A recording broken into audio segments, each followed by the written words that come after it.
What's up everybody, it's Lids, and we're back for some more Gwent, and today we're going to be playing the new Switcheroo seasonal event, which is an alternate game mode in which after both players take their turns, we switch hands. That means that we need to be really careful about which cards that we include in our deck, because in this seasonal event can use them as well, but we have just the deck and our that situation, so let's go give it a look. So today we're going to be playing an updated version of our Northern Realms Pincer Maneuver Madoc deck, and because both players will have access to cards from both players' decks, the key for this event is to have cards that provide more value for us than our opponents. And the way we do that is to have either our leader ability or other cards that we keep in our deck as the ones that enable our combos. And that's where Madoc comes in, because as long as he's in our deck, every time that we play a bomb, he will get summoned from our deck onto the playing field and deal some damage. So that means that the rest of our deck has a lot of bombs in it, and those bombs are much better for us than they are for our opponent. In addition to that, we have a bunch of cards that if they stay in our deck, they can raid the battlefield, like Roach, Hubert, and Knickers, so all of them help us without helping our opponent. And then a couple of cards like Snowdrop and Istredd that allow us to draw cards and put cards back into our deck in case we accidentally draw into some cards that we want to keep in our deck. Alternatively, if it turns out that our starting hand is perfect, then we can use these abilities to hide some of our opponent's best cards in our deck so that they can't use them. And similarly, that is the primary purpose of using Pincer Maneuver. So that's the general theme of the deck, but now I'll flip through to show you everything else that we have. And Portal is a key one because this card is very strong, both for us and for our opponents. That means that if we have it in our hand, ideally we play this immediately, otherwise they're almost certainly going to play it on their turn.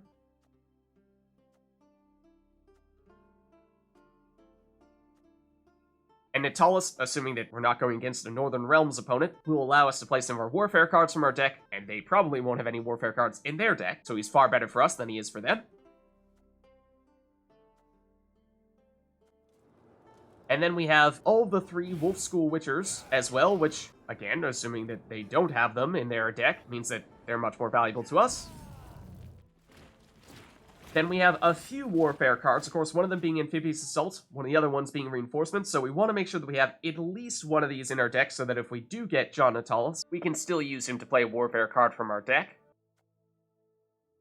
Then Margarita is mostly just a tech card in case we need a lock, though we need to be a little careful that we don't give her to our opponents and allow them to lock one of our units, like, say, Madoc.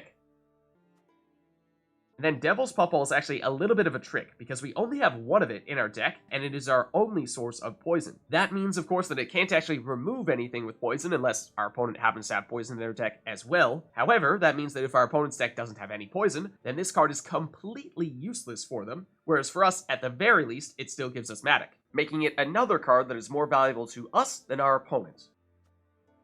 Then we'll see, of course, all the bombs, or, in the case of Boiling Oil, another of our Warfare cards to combine with John Natalis.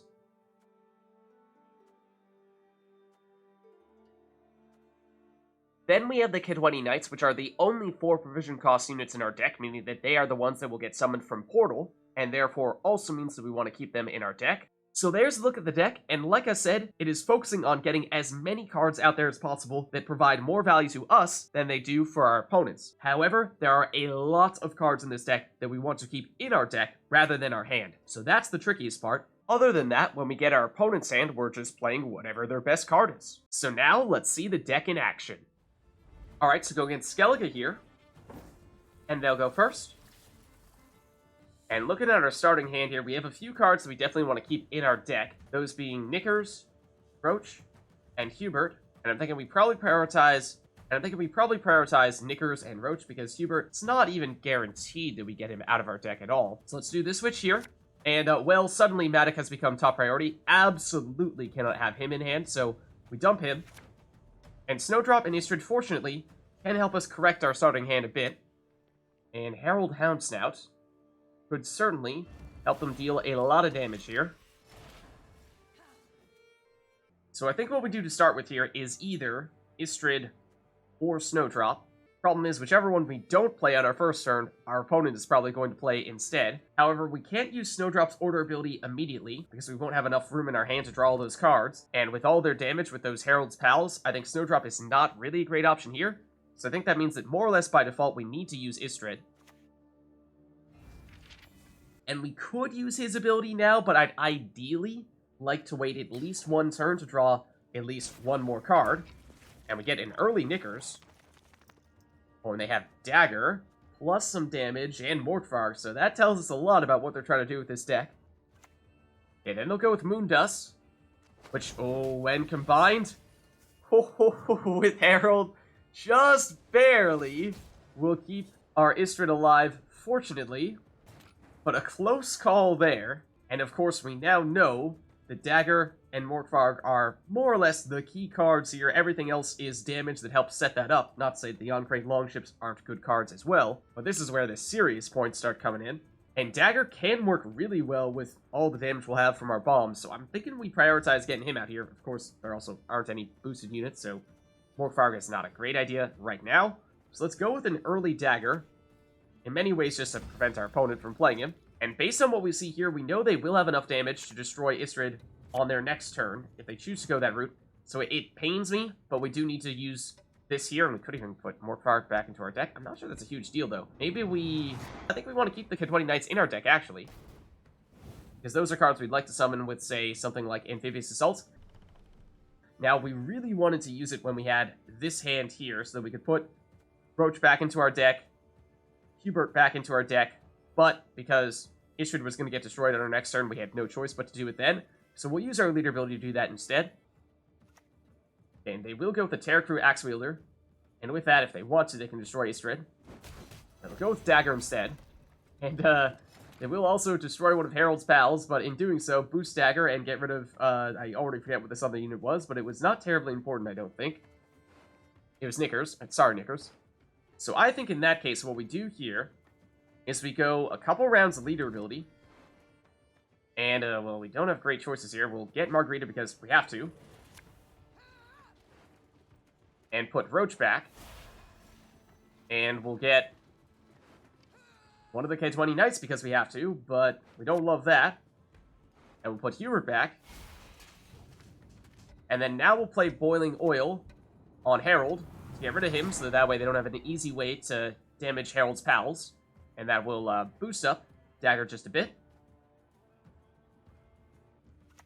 Okay, now they're going to go with Margarita, and they can, well, lock Dagger with that. Probably. So that is one of the risks we took. I mean, we didn't have a choice in the matter. We more or less had to take Margarita and put her into our hand. And these Longships are great cards. We just prioritized Dagger earlier instead. So I think we probably do go for that here, although Uma's Curse is somewhat intriguing, because of course we have no idea what it could be, but it could be even something that purifies Dagger or does something else to help us out. So we'll go with the Longship here, but if Uma's Curse is available next time we have this hand, then we might go that route.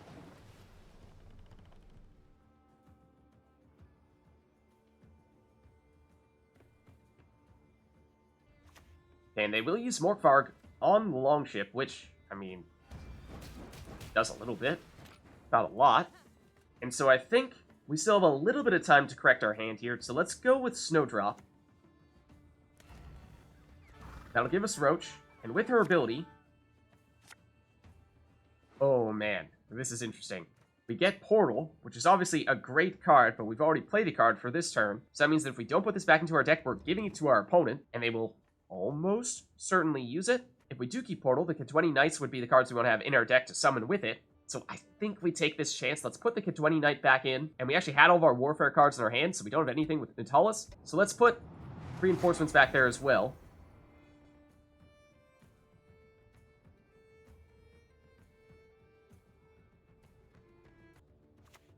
And they go with Red Haze. And so I'd much rather they use that.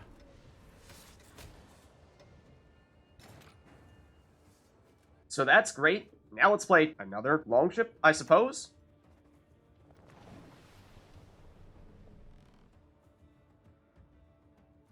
And Portal is still an option. Okay, they'll go with Uma's Curse, which, like I was saying, was an intriguing prospect, but of course, a big unknown as to what you actually get from it. And in this case, it's Lady of the Lake, which is not a huge deal. I mean, I suppose she has a shield, so she'll tank one of the damages from the Longships. But I think now we absolutely go Portal, so that we have enough time to get both of our Kaedweni Knights out here.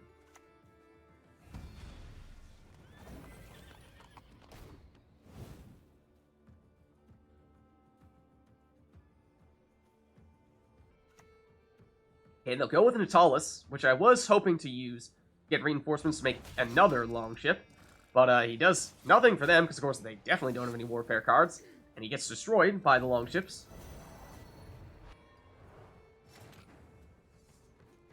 And they've applied at least some damage in this melee row now, so I'm thinking that we probably go with the Heme Flaminica. Alternatively, we could go with the Svalbard Priest and hit this longship that at least has 1 armor. But I think this is probably the preferred route.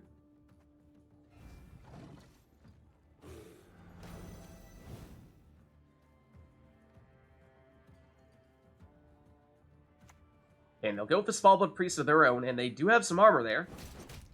But does work well, this combo here, and when they get rid of that armor, they will even deal some extra damage to us. I was gonna say, we go Dancing Star on this Svalbard Priest, get rid of it. That way we're getting rid of 1 engine, and would have prevented them from removing the armor, and therefore dealing the extra 2 damage with this Terror Crew Axe Wielder. However, Dancing Star, after getting rid of the Svalbard Priest, would also hit the Axe Wielder as well. But I think we just live with that, because it does also allow us to get Madoc out here, which I believe is the first time our opponent has seen him thus far.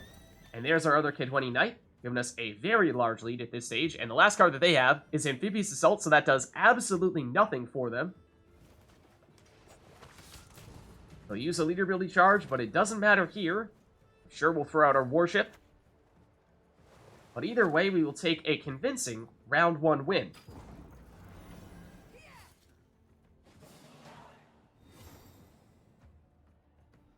Okay, and this is kind of hilarious. We drew into all 3 of the Wolf School Witchers, so needless to say, we'll get rid of 2 of them here. And so this is kind of a tricky one. Of course, both of us have 3 cards, and there's not really any reason to pass early in this event, because if someone does pass early, you can play cards from your opponent's hand. So I think we are playing here. The problem with that is that reinforcements could turn into a dead card if they don't have any bronze units in their hand, and we get left with this on our last turn. But I suppose we just have to take that risk. So let's go with Vesemir here, since he is worth a lot of points to us. And they have living armor, which is also worth a lot of quick points.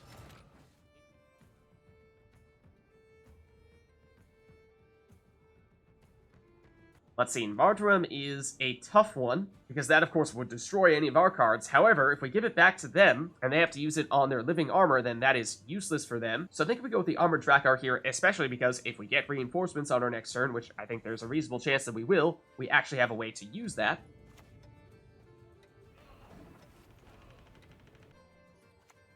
And they will go with Moondust, as expected, and yeah, it is preferable for them to destroy one of the Wolf School Witchers.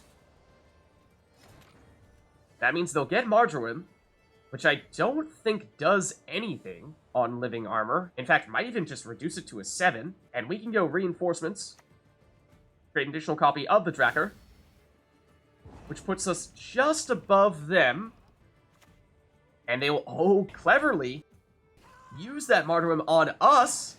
That means we tie. However, because we won round 1, that means we still take the win. Alright, so going against Nilfgaard here. And we'll go first. Alright, so we have a lot of cards here that we want to make sure we put back into our deck. First and foremost, Madoc. Then we'd also like to put one of our Wolf School Witchers there as well. And we'd also like to put Roach back in our deck, but that would mean leaving all 3 of our Warfare cards in our hand, making John Natalis very weak. But maybe we can use our leader ability to fix that. And at this point, because we're not going to play any bombs when our opponent doesn't have any units out there, I think the primary thing that we're looking to do here is just make sure that we don't give any powerful cards for our opponent to use. And that probably means Snowdrop is the one that we want to prioritize there. Either that or Margarita, so they can't immediately lock Madoc. So I know it's a little bit early to play Snowdrop because we won't be able to use her order ability, but I think we do that here just so that they can't play her. And then we'll use our tactic on her. And then we will probably end up using our leader ability early, but we don't necessarily need to use it right now. Okay, they're going to go with the Urchin of Erlenwald, so that'll give them some boosts, but it could also be a potential target for some of our future bomb plays.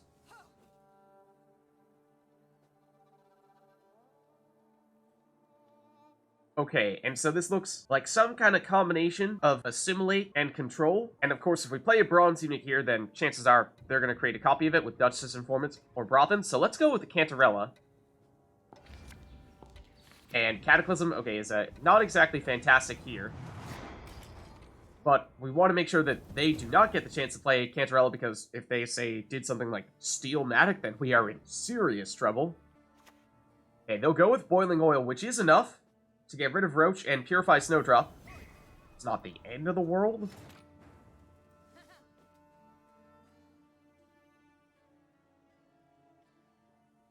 But it may mean that if we don't use her ability here, or at least play Margarita in this turn, then they're going to turn around and play Margarita to lock Snowdrop on their next turn. But let's use Snowdrop here. Because with these cards, now that we have Red Haze, we can say swap out either a Kaedweni Knight, which is a card we'd like to keep in our deck and maybe even use with Amphibious Assault, or get rid of one of our other Warfare cards, which, well, they just played. So, dare I say, Amphibious Assault is probably one of the ones that we put back into our deck. And we'll use Natalis to get it, and then we definitely want to get rid of one of our Witchers here. And I think we do play Margarita now. That way, once we do play Madoc, there's no risk of them playing her and locking said Madoc. Okay, they're going to go with Hoakim, which is a card that, of course, while very good, is one that I didn't actually want to play, because there's a risk that we might have gotten a card that we wanted to keep in our deck. So give them Artorias Vigo. And this will be telling. Do they try to go for more mill? No, they're going Blightmaker. Okay.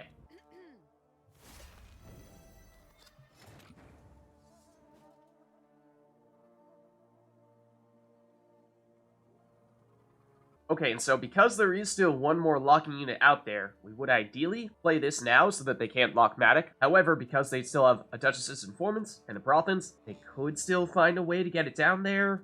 Then again, there's some Purification out here, so I think it's probably still best to go this route now. And if they do choose to use one of these other cards to lock, then we'll find a way using the Imperial Diviner to undo it. Okay, then they're going Devil's Puffball.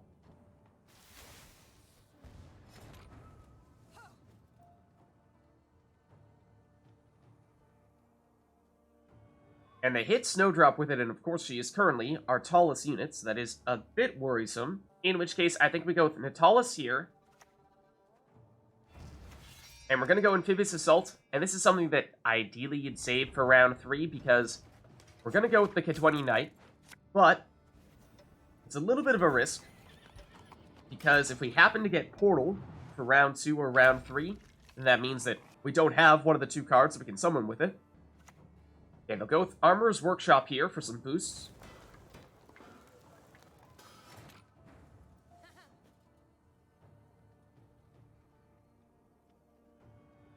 And I think at this stage, what we want to do is just continue to eliminate ways for them to get lock, making it easier and easier as time goes on for us to safely play Madoc. So let's go with Brothans.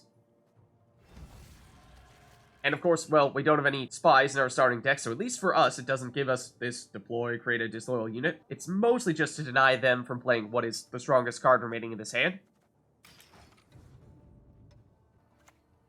Okay, then they'll use one of our bombs. It is enough to move a couple cards out of our melee row, which, to tell you the truth, is not a terrible thing when there's an Alba Pikeman in that other hand. So I think now we probably go with Eskel here. And we'll get him out here. And then they do go with the Duchess's Informant. That was their only remaining card that they could have used, I believe, to get some lock. And that's exactly what they do. And they might lock our locking unit, by the looks of things. Yeah, that is what they go for. And then they'll play, oh, reinforcements on what exactly? More lock? No, okay. Blightmaker instead. To get a cow carcass. Okay, obviously they're going to put this next to Snowdrop to try to get some poison.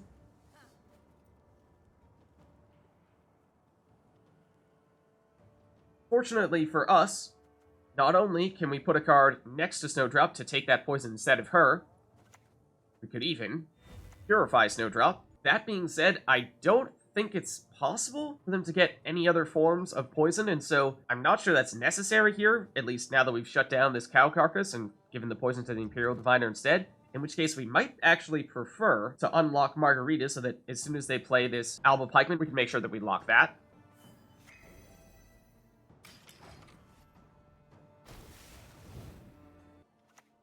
Okay, they'll go with reinforcements. Oh, and that does give them another source of a cow carcass. This is true. Though, once again, I believe we still have a unit in our other hand that we could put in between the cow carcass and Snowdrop here. That is, if we have enough room to play it, that would be the Kaedweni Knight. And it can squeeze in right here. It does mean that we will lose this Imperial Diviner. Although, actually, if we really wanted to, we could lock the cow carcass, and it would save us 4 points. Actually, 5, because we would keep the cow carcass in that case. Which, at this point, if we were concerned about trying to lock the Alba Pikeman, that's only 1 point per turn. And this late in the round, that means that is actually less threatening than this cow carcass. Oh, but unfortunately, we can only lock enemy units? Darn. Okay, so it will go down in that case, this Imperial Diviner. But we have protected Snowdrop, which was far more important. Okay, now they'll use Red Haze. And fortunately, we didn't have anything particularly big next to each other. And as it turns out, we are the ones who end up with the Alba Pikeman at the end. So we'll play this here. And we have a pretty sizable lead. So I don't think there's any way for them to catch up to us right now. But they'll use Red Haze, and it's a whopping 6 damage here. So we'll take the round 1 win. Okay, and somehow we went that entire first round without ever having Madoc show up. So that means Samun is great because this is a card that gives us more value than it gives them. Amphibious Assault, we could technically use to get us Istredd, so maybe we put him back into our deck. And then, of course, we absolutely do not want to have Madoc in our hand. And Hubert is less than ideal for sure, but we could put him back in our deck using our leader ability. So I think in that case, let's go Amphibious Assault into Istredd. And we could choose to use this ability immediately to swap out Hubert, but I think we should use a leader ability charge instead. That being, if we had any Northern Realms cards remaining in our deck, but apparently we don't, as it turns out, strangely enough. Do we need to use this ability, or do we want to try to save it to make it a little bit stronger when we do play it? I think we can wait. That way it will be worth a few more points in this round. Okay, they're going to go with Imperial Diplomacy. It's a bit of a dice roll, and Retaining Archer in long rounds is good, but this is probably not long enough for that to be a big factor. And let's see what they have. They have Coup de Grace, and they have Blightmaker, and we know that at best with Coup de Grace right now, they could remove Volunteer for 1 damage and create a 2-power unit on their side. Either that or just damage Istredd for 3, even if it's not going to create any units on their side. So this is not that big of a problem. The Blightmaker is theoretically a little bit better, so we should play this here. And we just want to make sure that we're not putting Madoc or Portal at the top of our deck. Let's put one of our bombs instead. And put you here.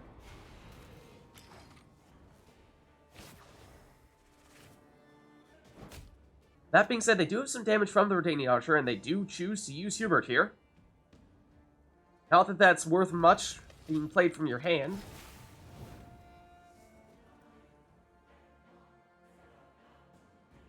And so now, on this turn, we can definitely use Istredd's ability, and since we waited, it is stronger.